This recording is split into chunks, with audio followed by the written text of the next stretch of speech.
got in the studio Craig Bale, founder of Hallidan. Hello. How are you? Very good, thank you. Very good. Lovely to be here. Yeah, and you are a local business owner, and we want to talk more about your business, how Sure. you got in there. How long have you been in the rugs business? About 34 years now. I think we started in 89, 89, 88, 89, something like that. So quite a long time.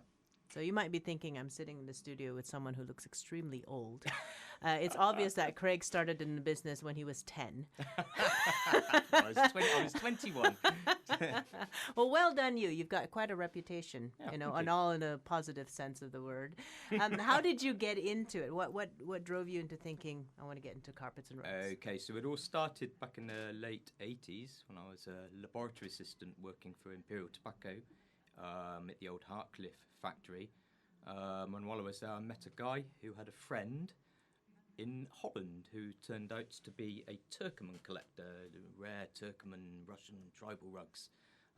So we had a weekend visiting this guy. We stayed at his house and saw these wonderful carpets, and that gave me a little taste of it. We went to the flea market in Waterlooplein in Amsterdam, and I actually bought a small little bag face for 20 guilders or something, and brought it home with me, and just sort of fell in love with them from that moment on, really. What fascinated you about Don't know that really. item? No, had no art background. Just maybe colour, or they were tactile. I don't know, something. I felt a pull. Can't Yeah. explain it. Just Yeah. one of those things. Very strange. It was a very strange thing. I then went on to read a book. I went to the library to see if I can find out a little bit more about these rugs, and in the library was a book called Rugs to Riches by Caroline Bosley. Ah, appropriate. And I I read that cover to cover. I couldn't get enough of it. So then about a year after that, I visited Amsterdam again, more exposed to these wonderful carpets. And then they announced redundancies at the Imperial factory. Eventually 3,800 people lost their jobs there. So I got a little bit of redundancy money. And with the guy that I'd met at Imperial, we decided that we'd try our hand at being carpet dealers. And, Right. Yeah. Well, that's good. So I think that was actually in 91, I think I started. 91. Actually started Yeah. dealing there. So you're like, yeah, that's cool. And Hallidan, where'd you get the name, and what do you stand for? What do you Right. specialize in? So Hallidan, well, Halli is Turkish for rug, and then the shop we're in at the moment, was started by Brian Dennis. So he coined the name Harley Den, had a certain ring to it. He's an ex-wing commander, actually. We supplied that shop with carpets for a number of years, and when he finally retired, he offered us the shop, and we thought it'd be cool to keep the name. Has a certain ring to it, we thought. So yeah, that's where it came from. And what do you specialize in What do we Hallidan? specialise in? So we have about 550 rugs in the shop. Half of it's tribal rugs, 19th century tribal rugs, Turkmens and Southwest Persian rugs. And then the other half is decorative carpets, Hariz carpets, furnishing rugs for nice houses. But I would say if we had a speciality, it'd be 19th century tribal rugs is really where we cut our teeth, have a reputation for selling those. And you sell directly to homes, to individuals? Yeah, I mean, when we started, we didn't really have any contacts, and we were selling mainly to dealers and other shopkeepers within the UK, and then later to America. A lot of big dealers in America heard about us. We just started to do shows in America. We did the ACOR, American Conference, Oriental Carpet Conference. We did that a few times and met some big dealers there that became great customers. We ended up shipping carpets over to America 10 at a time. But having had the shop for 23 years now, we now have a list of local clients who are furnishing their homes, and a few collectors. We try to do more of that and less in the trade. Better profit, and makes it worth sitting on the rugs for longer periods of time. Well, we want to learn more about carpets and what make them special? What make them good quality? What are the fakes? You know, all these kinds that's a of big tricks of the problem. trade. We'll be back with more of Craig from Hallidan after this. Made locally in Bath. This is Radio Bath. Welcome back to Brave Business Conversation, still with Craig Dale from Hallidan. Craig, lots of carpets out there. Yeah. Many of them claim to be authentic Persian, authentic Turkish, whatever. How can you tell a carpet's quality and authenticity? Okay, well, it's a question we're asked quite a lot. So, I mean, firstly, the thing has to be handmade, so you can look at the back of the rug. Has the thing been knotted? Can you see the design on the back? And that's the first thing. It's a prerequisite. If it's not handmade, it's not going to be any good. So once you've established that the carpet's handmade, really you're looking for good quality dyes, fine knotting. You don't really want colour bleed and fading and staining and all of those things.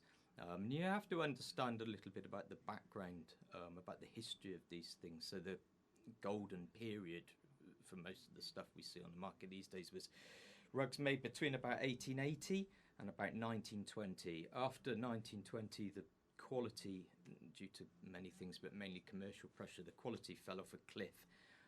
So really the best rugs we see, sort of 1880 or 1870 pre-commercial ones, they have very clear vegetable dyes and beautiful wool.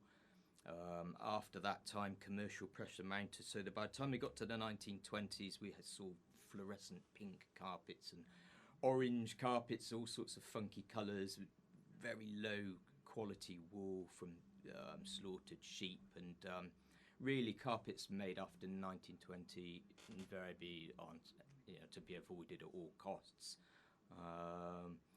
Yeah. But that's interesting, isn't it? And then part of what you do is to value carpets. Yeah.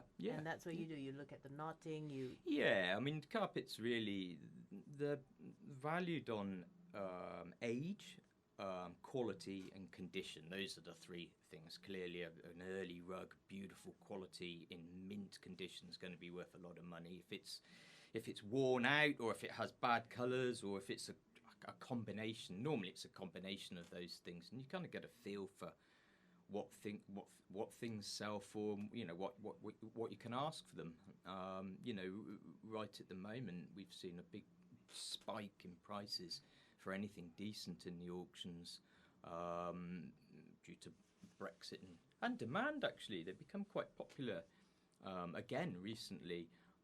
For anything with good dyes, it has a touch of quality about it.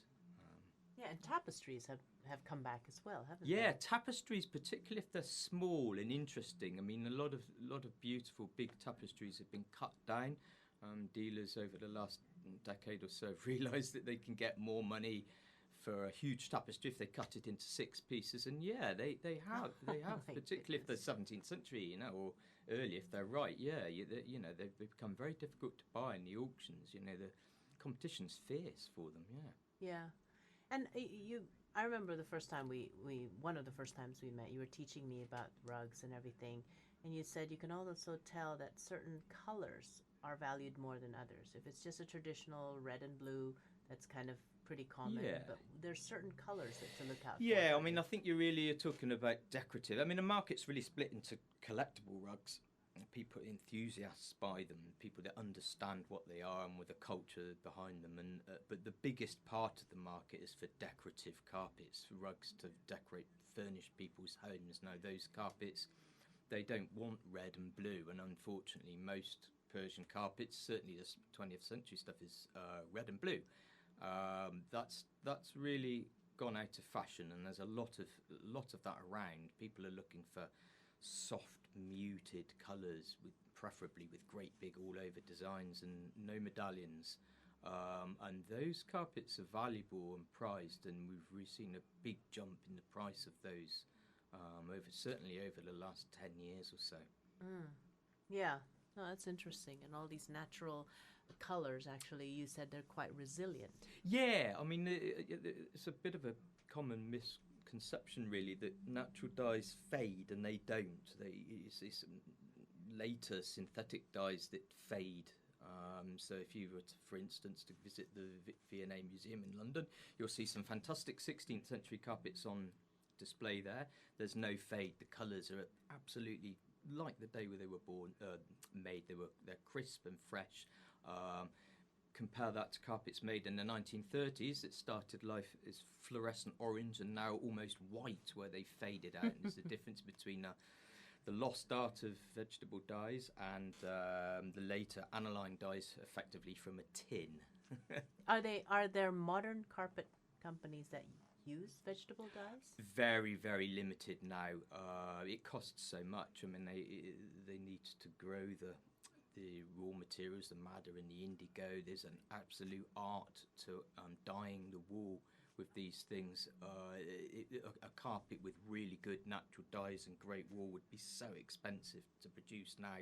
There really wouldn't be a market for it. I mean, there are exceptions. There's some very expensive carpets being produced, but very few. And they tend to be more money than the 19th century one. It's crazy.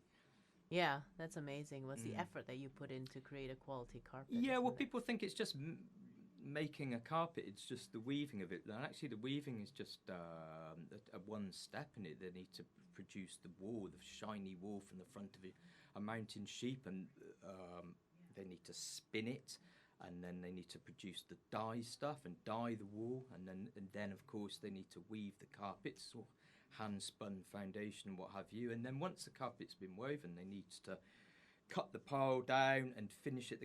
Modern carpets go through 6 or 8 different processes to get the sort of finished effect. Just tying the knots is just one small part of it. That's amazing, the effort. I mean, I think some of these things, like the furniture or in the decorative arts, with all the carvings, and then of course in the rugs with all the detail that goes into it, even when you do end up putting a price on it, sometimes I feel a bit humbled by that. I think it should be more. I mean, the price of the people going through all that effort. Absolutely, yeah. Absolutely. Yeah. Sometimes you see it in the auctions being priced at ridiculous. It's like, oh my goodness, I'll be in tears if I were the maker. Yeah, well, market forces. How has doing business changed in Bath and especially in the rugs market? What trends have you seen? Well, it's changed a lot since we started the business. I believe there were 7 dealers selling old rugs in Bath when we started, and now we're the only ones selling old rugs. And like the antiques trade in general, it's been a decline. I mean, Bath had a thriving antiques community a long time ago, and we've seen it decline. But hopefully, we're seeing it coming back. We are seeing it coming back, and you're still doing lots of things online. We're still there, and the online aspect has changed the business in a huge way. I mean, I remember making my first online sale. It was like some kind of miracle, and over the last 20 years, we've seen actual walking trade drop, and the online sales go through the roof to the point where most of it, the vast majority of it, is now online in some way or another. People like to come to the shop to have a look at what they've spotted online, but without the internet, I think we'd be struggling a little bit. But do you get people who just buy off a picture? Yeah, and feel comfortable doing so? I mean, so? we offer a money back guarantee, so people don't like the rug they bought, they can just put it in the box and send it back. But to be honest with you, maybe 1 in 20 come back, and if you take 10 good images of a carpet inside and outside, front and back, and we have a reasonable reputation, and sort of hopefully, and we talk to the clients about what their expectations are, and we get very few problems, and we're finding more and more people will buy just from a picture. I mean, about half the business, maybe not quite half, but certainly a big chunk of it's foreign anyway. It's in American business, and it was in Europe as well, but that's become a bit of a problem, obviously. Yeah. But do you find yourself being commoditized by being online? You feel like, oh, that's a picture from Craig, so it's a picture from somebody else. It's just... not so much, to a certain extent. I mean, but not so much. I mean, I think people, certainly buyers in this country, they have word of mouth. Craig at Hallidon, check them out. If we want a rug, and so most of the stuff we're selling, at least half of it is referrals, or so-and-so's mother might have bought a rug, or their next door neighbour bought a rug, and we have a decent reputation, and and we get very few back, and more, like I say, more and more people are prepared to buy from pictures without the need to see it in the flesh. Well, since you've got a money-back guarantee, that puts them a little bit Yeah, at I mean, ease. if people want to see rugs, I mean, quite often put them in. I'll either drive to the house and put them down, or we'll send them out. And if they like them, they can pay for them. And if they don't like them, they can send them back. Yeah. So, it's just they can't really go wrong, to be honest. Yes, that's true. Any changes that you've seen since the pandemic?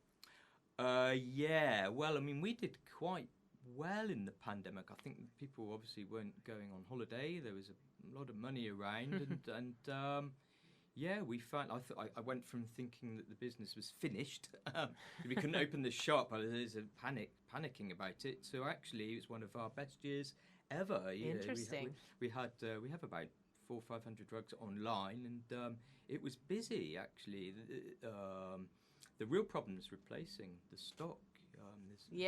That's a big problem. We sold Buying. A lot of it. Buying, yeah, it's become very, very difficult. With Brexit, compounded the whole problem as well. I mean, we were buying most of the goods in Europe, about 60, 70% in Europe, and that's become very, very difficult now with the Brexit and the duty and VAT, and a lot of shippers won't even ship from Europe now, not antiques. So we've been trying to buy more in this country, but other dealers around the country have had the same idea, and it's pushed the prices up to a point. It's become very difficult now to replace sold rugs. Right. Yeah, lots of people in the antiques industry, their problem is supply. Yeah, absolutely. I mean, and that's partly to do with the pandemic. People weren't able to travel, but mainly it's because of Brexit and the problems that have been caused by that. Interesting. Learning a lot from you, Craig. This is really fascinating. We'll be back with more Craig from Hallidon, and let's talk about caring for your carpets after this. Welcome back to Brave Business Conversations. We're still with Craig Bale from Hallidon. And, we talked about how carpets are made, the quality and everything. How do you take care of antique carpets? Okay, so the first thing you want to do is make sure the rugs are put down on a decent underlay. It keeps them nice and flat to the floor so they don't get creased, and it cushions the effects of ladies' heels and pounding of sort of everyday people walking on them. So that's the first thing you want to do. So, sorry, I'm going to cut you off there because there's a lot of online shops that make it look like underlay is only good for anti-slip.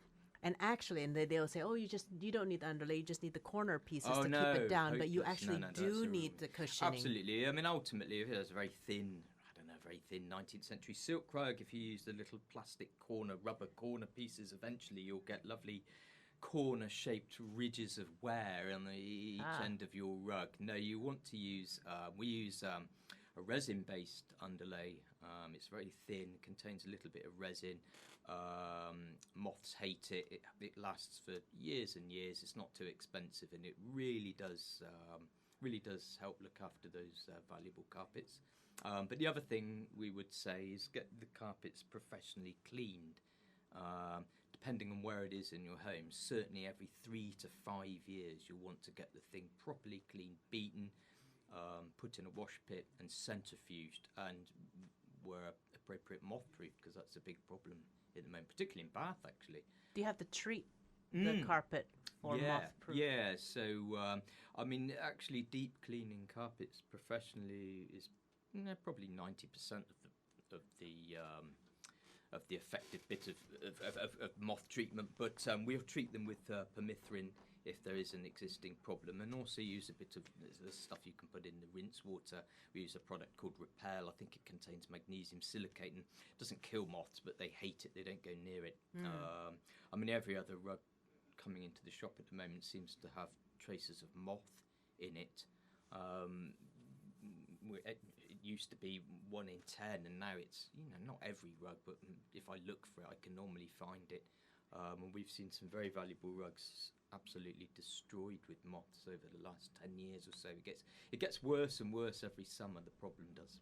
Right, especially when you are storing it away. Let's say you're changing a look. Absolutely. You definitely want to keep I mean, it I clean. always say to clients, use it or lose it. I mean, rolling rugs up and putting them into store for a decade. I mean, at the moment, if you don't protect it before that happens, it's virtually guaranteed when you take that carpet out of the store, it will be full of moth, big holes in it. I mean, a lot of old rugs are woven on a woolen foundation, so the warps and the wefts are worn, not just the piles. So when you get moth in a rug like that, it eats straight through it, great big holes. It can be very expensive or impossible to put right. Better to avoid it. Yeah, exactly. And you can't call it patina, It's just No, it's when moths. there's a great big hole you can put your head through. It's difficult to get away with that one. But if you store it, do you vacuum pack it before you clean it? Can You vacuum pack. We it, don't or is it just recommend roll putting it? anything in plastic. Wool contains a little bit of water, and so as temperatures change in these stores, you can end up with condensation on the inside of the plastic. Which can lead to all sorts of problems, mildew and smelling. And so what we would recommend is to deep clean the carpets, treat them with Mithrin, and then wrap them in something breathable like Tyvek or even an old pillowcase or a sheet. Just wrap them in that. It's breathable. But really, if you're going to store rugs for any length of time, you should perhaps consider whether you're actually ever going to use these things. Sell it or swap it for something you're going to use. That's what I would suggest. Yeah. Well, lots of people say, "Well, my kids will want it." Give it to them they now. Don't. No. Quite often they don't, and they never will. So. Well, thankfully, because of this whole green and climate change movement, a lot of young people are also getting into because people like I won't mention shops, but modern furniture shops that make manufactured furniture for cheap. Yeah. They do have Persian-looking rugs or Turkish-looking rugs because it's in style. But then I think the young people also realize that these are all just freshly manufactured, probably lots of carbon footprint in them. Whereas my mom's 100-year-old rug have, it's a lot more green. It's the ultimate upscaling, I guess. And actually, it's interesting you should talk about the young people. We've noticed certainly over the last 5 or 6 years, more and more young people, once they're eventually able to get their own property, which is another big problem at the moment, particularly in Bath because it's so expensive, they are coming back to the market, whereas for years they were missing, which is probably why there aren't so many people like myself trading in Bath with rugs. But yeah, definitely, it's encouraging, the green shoots of, Exactly. So maybe if you've got some rugs or antiques, antique rugs and everything that you're not sure, just sell it to Craig and then use the money to help them with their mortgage. Maybe that's probably you buy things, don't you? Absolutely, yeah. I mean, actually, it's a big problem trying to source the right goods at the moment. So yeah, I'm always keen, and actually, I'm always happy to look at pictures of people's rugs. I'll tell them what they are and roughly what they're worth, and every now and then there's something that I'd like to buy, and I'm an enthusiast, it's my passion, so I'm always keen to look at rugs for people, and there's no charge, Yeah, it's amazing. We can wax lyrical about them. That's good. Well, it's been a pleasure having you on the show. Thank you, it's been fun. Yeah, and if we want to, if the listeners want to connect with you, ask more questions about your expertise, where can they reach you? So we have a shop at present in 98 Walcott Street. It's called Halliden Oriental Carpets. At the moment, we're only open on Saturdays or by appointment, but we have a good website. Hopefully, a good website. You have a good website. It's very informative. www.halliden.com, and you can contact either Andy or myself from the site. And just anything connected with rugs. We're quite friendly, and we're always keen to look at and talk about any old rugs. Well, thank you. That's been very informative. I've learned lots.